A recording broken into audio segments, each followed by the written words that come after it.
Hello guys, welcome back to our channel Legal Nexus. കഴിഞ്ഞ വീഡിയോയിൽ നമ്മൾ ജനറൽ എക്സെപ്ഷൻസിന്റെ രണ്ട് പാർട്ടായ മിസ്റ്റേക്ക് ഓഫ് ഫാക്റ്റും ജുഡീഷ്യൽ ആക്ട്സും കണ്ടതാണ്. ഇന്നത്തെ വീഡിയോയിൽ ബാക്കി കുറച്ച് ജനറൽ എക്സെപ്ഷൻ കൂടി നമുക്ക് പരിചയപ്പെടാം. ഒന്നാമത്തേയാണ് accident. Section 18 of the Sanhita deals with the defense of accident. The term accident is derived from Latin word accidere. It means a befall or a happening by chance or a misfortune.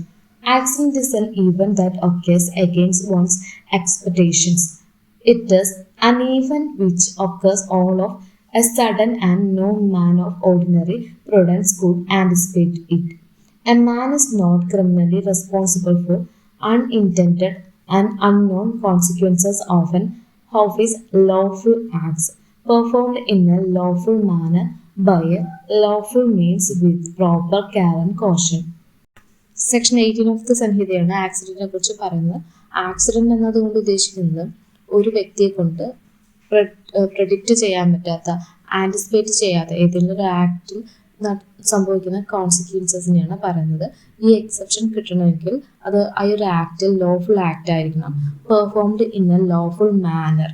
അത് lawful മാനറിലും lawful മീൻസിലും ആയിരിക്കണം ഈ ഒരു act സംഭവിച്ചത്. By virtue of Section 18 of the Sanhita, the consequential result of an act is not an offence if the following conditions are satisfied. The person should have engaged in a lawful act.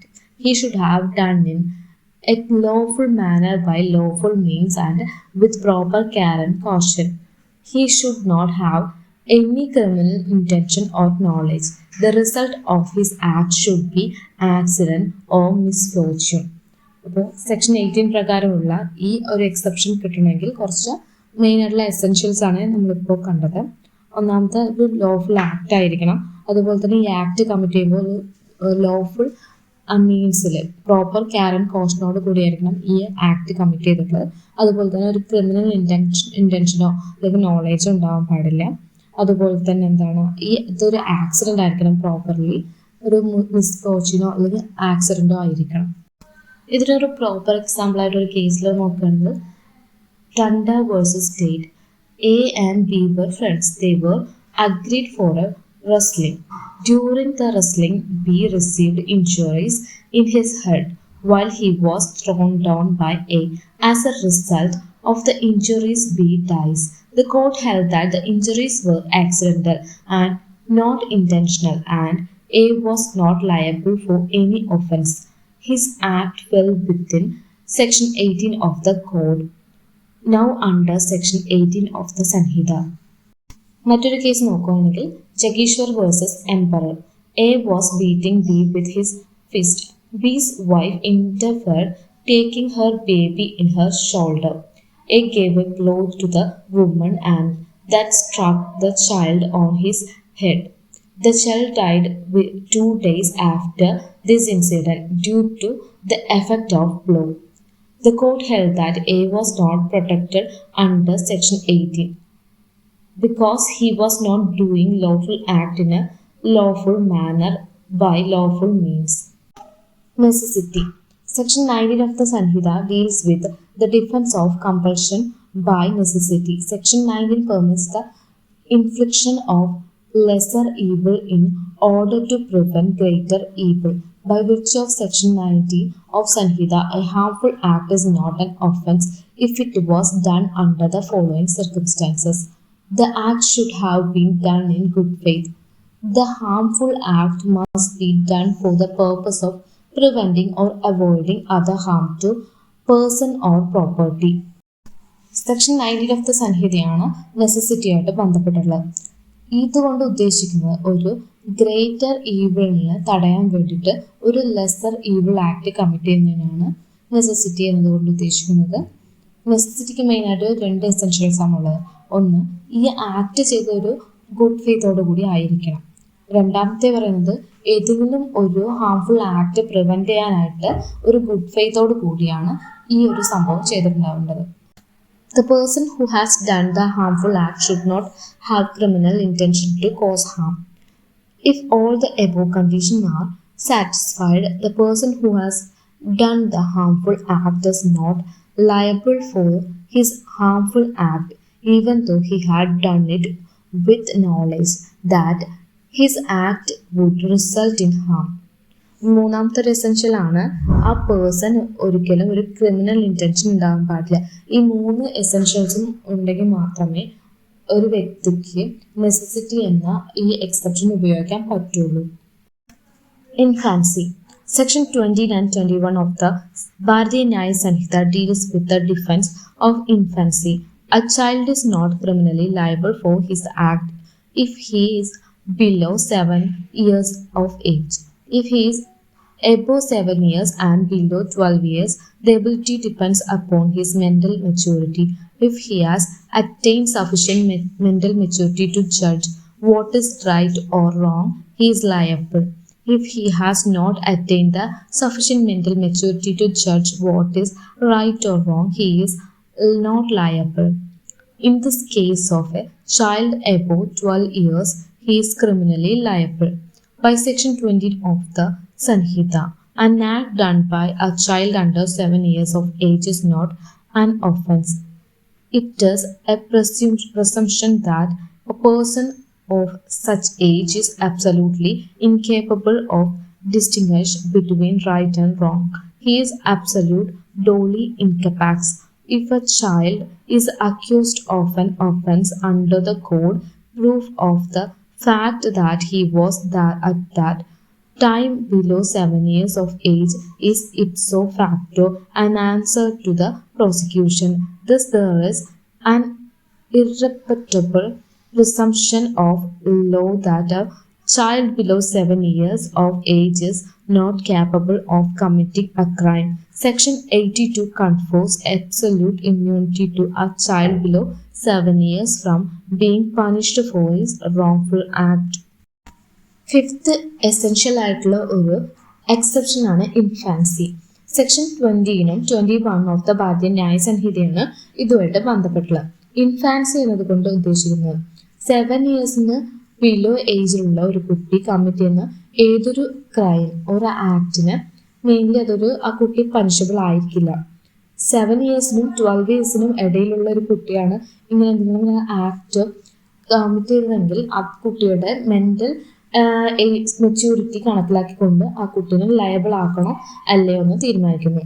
കാരണം 7 വയസ്സിന് ഇടയിലുള്ള കുട്ടികൾ പറയുമ്പോൾ അവർക്ക് റോങ്ങും റൈറ്റും തിരിച്ചറിയാനുള്ളൊരു capable ആയിരിക്കില്ല. അതുകൊണ്ട് തന്നെ ഇവരിനെ ഡോളി ഇൻകപ്പാക്സ് എന്നായിട്ടാണ് കണക്കാക്കുന്നത്.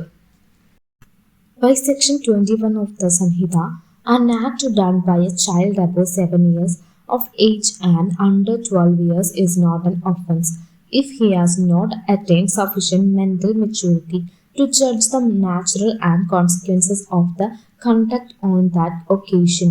If the child above 7 years of age and under 12 has attained sufficient mental maturity to judge the nature and consequences of his conduct on that occasion, he or she is liable to be punished for the crime.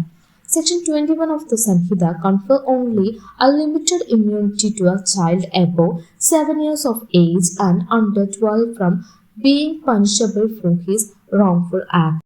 Section 21 of the Sanhita പ്രകാരം 12 വയസ്സിന് താഴെയും 7 വയസ്സിന് മുകളിലുമുള്ള പ്രായമുള്ള ഒരു കുട്ടി commit ചെയ്യുന്ന ഏതൊരു ഒഫൻസും ആ കുട്ടിയുടെ മെന്റൽ മെച്യൂരിറ്റി പ്രകാരമാണ് അതിന് ലയബിൾ ആക്കണോ വേണ്ടയോ എന്ന് തീരുമാനിക്കുന്നത്. ഈ ഒരു സെക്ഷൻ കൊണ്ട് ഉദ്ദേശിക്കുന്നത് ഈ 12 വയസ്സിന് താഴെയും 7 വയസ്സിന് മുകളിലുള്ള കുട്ടികൾക്ക് പൂർണ്ണമായിട്ടും ഒരു ഇമ്മ്യൂണിറ്റി ഇൻഫാൻസ് കൊണ്ട് നൽകുന്നില്ല. ഇതിന് എക്സാമ്പിൾ ആയിട്ടുള്ള ഒരു കേസസ് നോക്കുകയാണെങ്കിൽ Marsh versus Lauder. While stealing a piece of wood from the complainant's house, a child was caught and given into custody. Since the child was under the age of 7, he was discharged. Marivuthu's case. The accused, a girl of 10 years, a servant of the complainant, picked up his silver button worth 8 annas and gave it to her mother.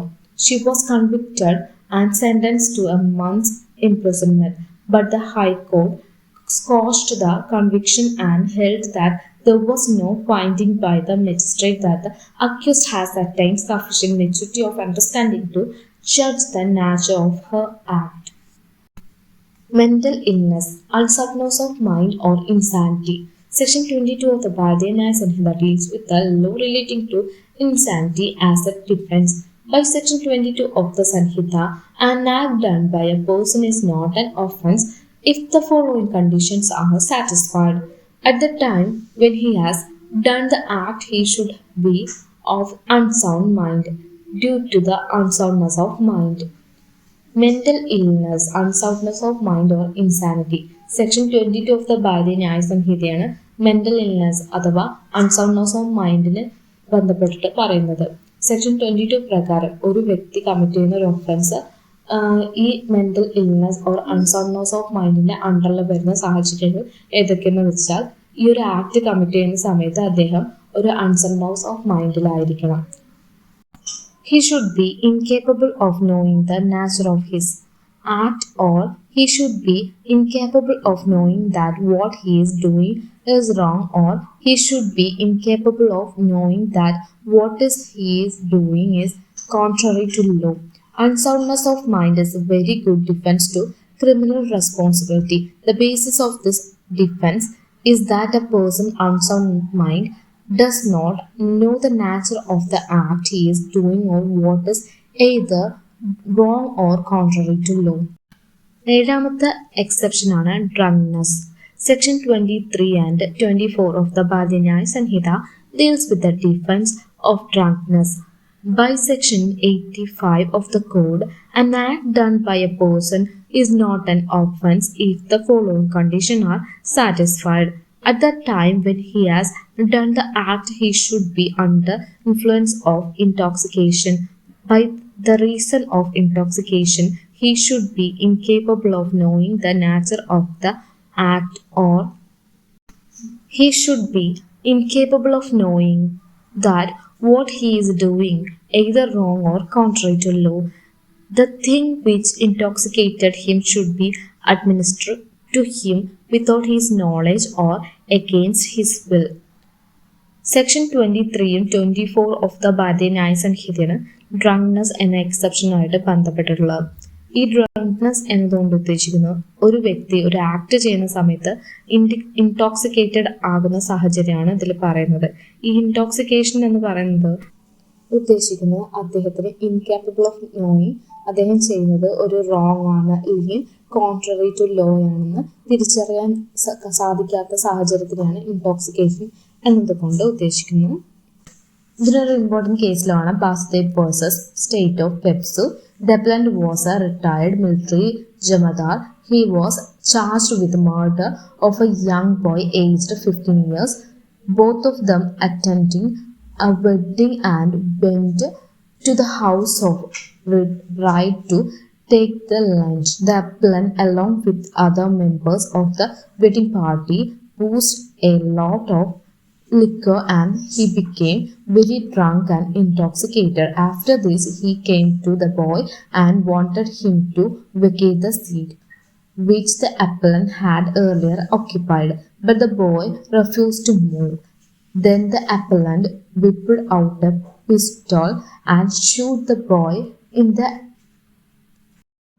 abdomen, and the boy died as a result of the shot injury. The appellant pleaded drunkenness as a defense. The Supreme Court rejected the defense and held that the appellant is not entitled to benefit Section 23 and 24 of the BNS. The whole conduct of the accused before and after commission of the crime show the intention to do the crime. Moreover, the intoxication was voluntary. So, ഇന്നത്തെ video ഇവിടെ അവസാനിക്കുകയാണ്. Next video നമുക്ക് ബാക്കിയുള്ള exceptions കൂടി നോക്കാം. Thank you for watching this video. If you found this video helpful, don't forget to like, share and subscribe for more legal insights.